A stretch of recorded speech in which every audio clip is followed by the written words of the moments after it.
Hi, it's Fias Tarot. Hello all signs. So this is your reading pagdating sa emosyon ni person mo ngayong week. Okay, pagdating sa'yo, syempre. Okay, so yeah, before tayo mag-start, kung hindi ka pa nakakapag-subscribe, please do subscribe and hit the notification bell para lagi po tayo maging updated sa mga mangyayari pa lang. Okay? And syempre, kung may tanong po pagdating sa private reading, just message me sa akin pong FB page, okay, for more info. And ganun rin pagdating kay perception of light. Okay? And syempre, kung may mga tanong pa pagdating sa ating evil eye ring, sa ating tawag dito, all-in-one evil eye bracelet, and sa ating evil eye necklace, message lang po, ha? Okay? So, let's start. Emosyon ni person mo ngayon, okay? Ngayong week, pagdating sa'yo. Aries. Hang on, wait lang. Okay, so, pasensya na sa madaming wait. Okay. So, Aries, ano ang emosyon niya ngayon? Ngayong, next week, pagdating sa'yo. Ano ang kanyang emosyon? Aries, pagdating sa'yo. Okay. The Seven of Pentacles in reverse. The Queen of Wands. So, maaring may chance na yung iba sa kanila is hindi na ganoon ka-attracted sa'yo. Okay? Sa inyo, mga Aries. Yung iba sa kanila, talagang i-avoid ka. Okay? The Seven of Pentacles in reverse, parang itong iba sa kanila pwedeng nawawala ng pag-asa dahil pwedeng ina-avoid mo sila. Parang ganyan. Okay? So, yeah, feeling lonely. Lonely, Mr. Lonely. Oo. Yan ang aking nakikita for your person. Yeah, the strength in reverse, diba? O, parang lumbay-lumbayan si person mo by next week. Oo. Siguro, may, may tendency rin na iniisip na wala ka ng attraction pagdating rin sa kanila. Yeah, vice versa. Okay? Next. Taurus. Anong emosyon or iniisip ng tao na yan? Okay, ngayong week pagdating sa'yo. The Empress in reverse and the Queen of Pentacles in reverse. Feeling nila, some of you, same gender kayo, ha?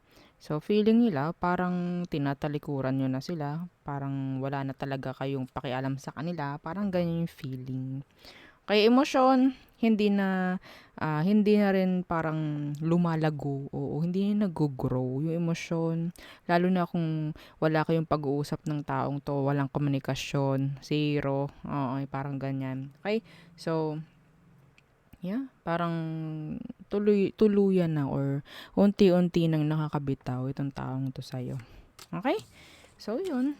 Merong pag-iisip sa kanila, yung iba sa kanila, iniisip ka kung anong ginagawa mo, ganyan. Pero, emotionally, detached na rin. Okay? Hindi na invested, some of them. Okay, next. Gemini.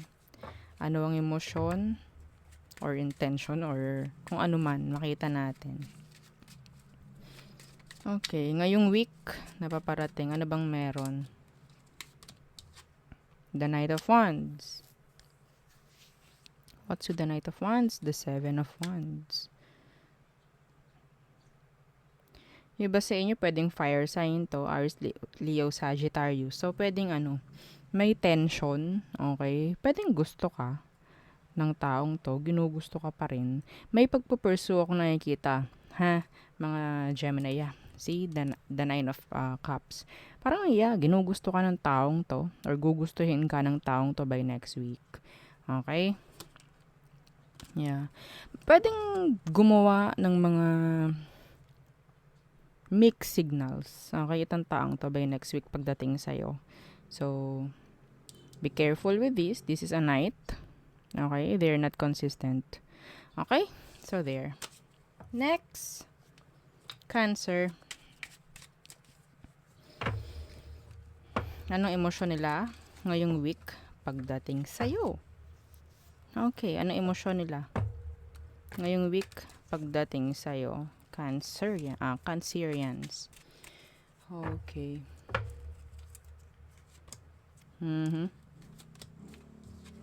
The Knight of Swords Universe. Okay, pwedeng hindi ganoon magiging maganda or ba't ako nahirapan magsalita? Hindi magiging maganda or walang consistent o hindi consistent yung communication. Okay, communication. So, Knight of Swords Universe, the Nine of Pentacles. Iba sa kanila, pwedeng focus nila is sarili. Okay? Kaperahan, ganyan. Oo, the Nine of Pentacles. This is stability. Okay? Pero yung iba nga, sa kanila, pwedeng sa pamamagitan nito, ikaw yung parang makakakuha ng attention eh. Okay? Or ikaw yung makakakuha ng parang ma-attract ka sa kanila. Kasi, hindi nila para ubusin ng oras sa'yo. If ever na kayo ay magka-relasyon nito. No, hindi ganun mangyayari. No? Kasi, marami itong responsibilities rin sa buhay niya. Okay? So, kung may separation dito, hindi ko nakikita na palaging nandyan siya for you or makakausap mo nga palagi. They're not open, they're not available. Focus nila is career. Focus nila is stability. Okay? Next. Leo. Okay. So, anong emosyon ng person mo ngayong week pagdating sa'yo, Leo? The Four of Cups Universe.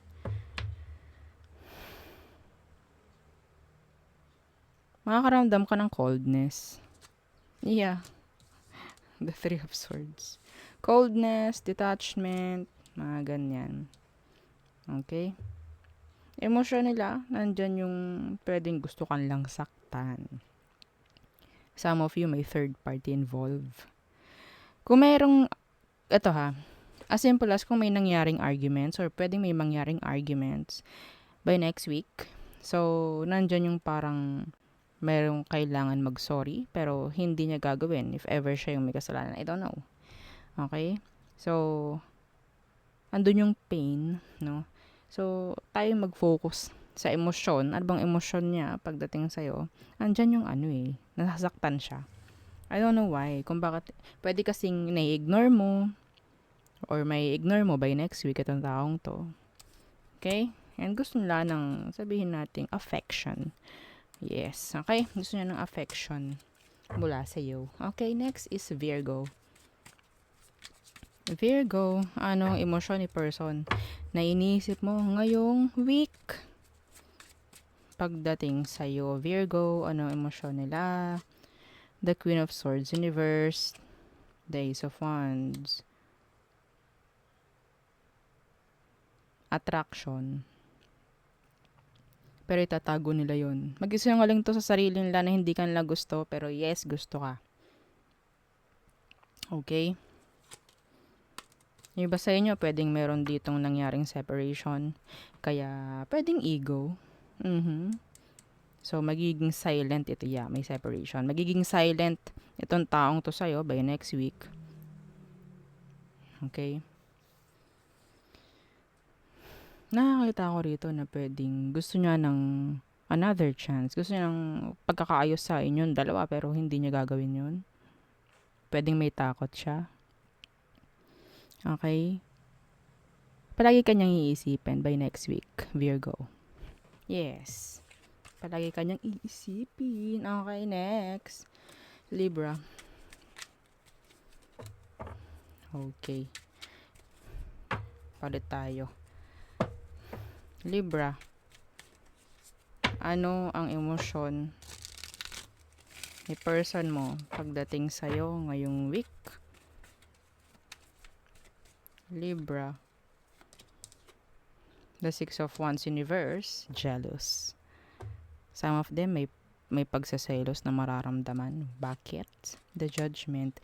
Gusto nitong bumalik sa'yo. Yeah, this is a past person's energy. Okay?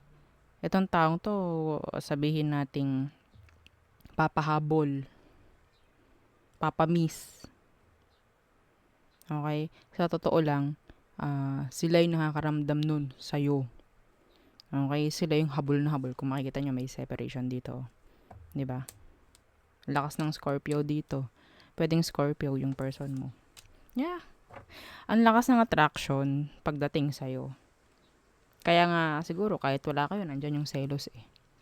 Nandyan pa rin, nagsiselos pa rin siya if ever may alam siya pagdating sa'yo. Okay? So, gusto nito makuha yung attention mo by next week. Yeah. Okay? Next. Scorpio. Scorpio placements. Anong emosyon ni person mo sa'yo by next week? The Hangman. So, nandyan yung a lot of thinking, a lot of waiting. The Ten of Coins. Iba sa kanila, pwedeng focus nila is kaperahan. No, while waiting sa'yo. I don't know kung anong hinihintay nito. Waiting for communication, I guess. The Queen of Wands is here. So, andito yung pwedeng may gusto siyang gawing improvement din pagdating sa sarili niya. Okay? Iba sa inyo, pwedeng same gender kayo nitong person mo na to. Okay? So, focus niya is kaperahan, career. Yun lang eh. Okay? I don't know. Baka earth sign to, Pisces. Earth sign is Taurus, Virgo, and Capricorn. Okay? So, yeah. Some of them, nag-iisip na they're like daydreaming. Daydreaming. Okay? Like, okay, ano kaya ang itsura namin kung magkasama kami, kung kami na, kung mag-asawa na, mga ganyan. Yeah, daydreaming. They just, parang making fake scenarios sa isip nila. Puro ganon, pero yeah, mas focus to sa kaperahan. Okay, next. Sagittarius. Okay, so Sag, ano ang emosyon ni person mo by next week? Pagdating sa'yo. Okay. The Four of Swords Universe, the Ten of Wands. So, andito yung energy na parang gusto ka lang kalimutan dahil isa ka ng burden. Okay? Nabibigatan na siya. Gusto ka na itong kalimutan. Gusto na itong makaalis sa connection nyo. Or sa connection or like sa strings. No? Parang nagdurugtong pa rin sa inyo kung may separation dito. Okay? Burden. Nabibigatan siya. Yeah, the star. Gusto lang itong mangyari is ma-fix yung kung ano man ang meron. Yeah, gusto nila mag-heal from you. Gusto nila mag-heal. Gusto nila maging okay. Kung ano man nangyari sa inyo, gusto nila niya maging okay. Kasi, kung makikita nyo, the Four of Swords, this is paglimot. Four of Swords in reverse, this is paglimot. Okay? Iba naman sa kanila, pwedeng meron siyang mga gustong sabihin, pero hindi na lang. The King of Wands is here. Papakita ng mga to na kayang-kayan lang i-handle. Okay? Andun yung ego. Andun yung, yeah, I can, parang manage, no? Parang ganyan. So, next. Capricorns. Okay, Capricorn. Ano ang emosyon ni person mo ngayong week pagdating sa'yo? Yeah. Okay. The Four of Swords in reverse. And then Nine of Coins. Okay. Some of you, pwedeng ikaw itong lumilimot sa kanya. Okay? So, maybe they'll try na to mirror you. Gagayahin ka nila. Okay? Kasi iba sa kanila, andyan yung attraction talaga. Okay? Pero, pipilitin ito na, or mas gugustuhin ito na kalimutan na lang. Okay? Nandyan yung attraction. Yeah. Or maybe, talagang na-attract talaga sila sa inyo. Pero, yan, dito yung distansya, oh. The world. So, pwedeng may nangyaring separation between the two of you and, yeah. Yun na lang ang choice niya or option niya. Kalimutan ka at parang ma-attract sa'yo. Yes. Okay, the Queen of Coins. See, the Lovers is here. Gusto pa rin ito, actually. Pero, I don't know why, kung bakit kanila gustong kalimutan. So, itong si Four of Swords, energy rin ito ng getting out of break. Okay? Parang, okay, a simple communication. Parang ganyan. Some of you, may chance na makausap itong person mo from the past. Okay? Kung sino man yan. Yeah. By next week. Next, Aquarius. Okay. Aqua, anong emosyon niya sa'yo? Okay, ngayong parating na week. The Page of Cups. Strength, holding back their emotions.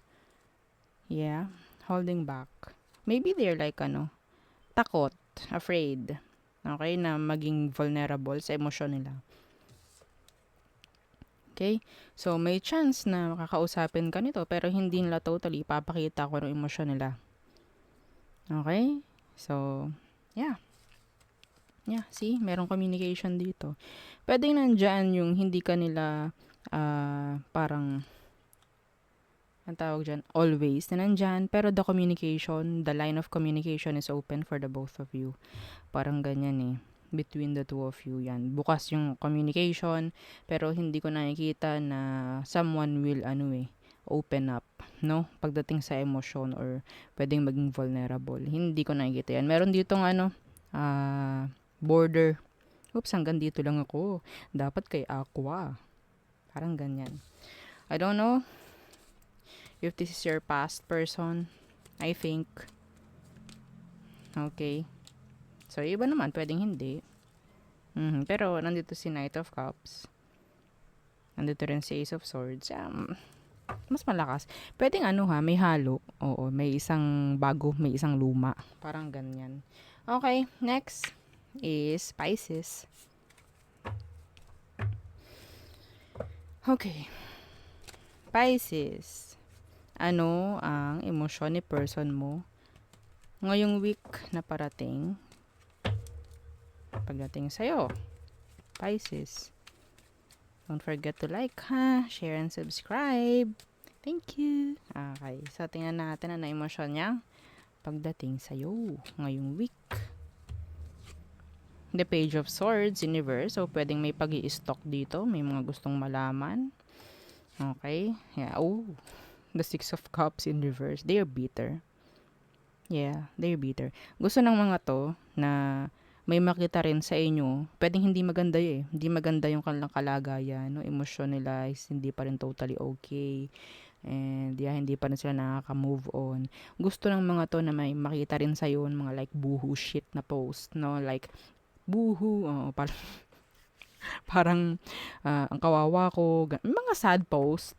Yan, gusto nila makita yan. Okay? Kasi gusto nila parang masaktan ka rin. Gusto nila na maging bitter ka rin tulad nila. Okay? So, yun ang nakikita ko sa inyo, all signs. Again, yeah, don't forget to like, share, and subscribe. Thank you. Bye!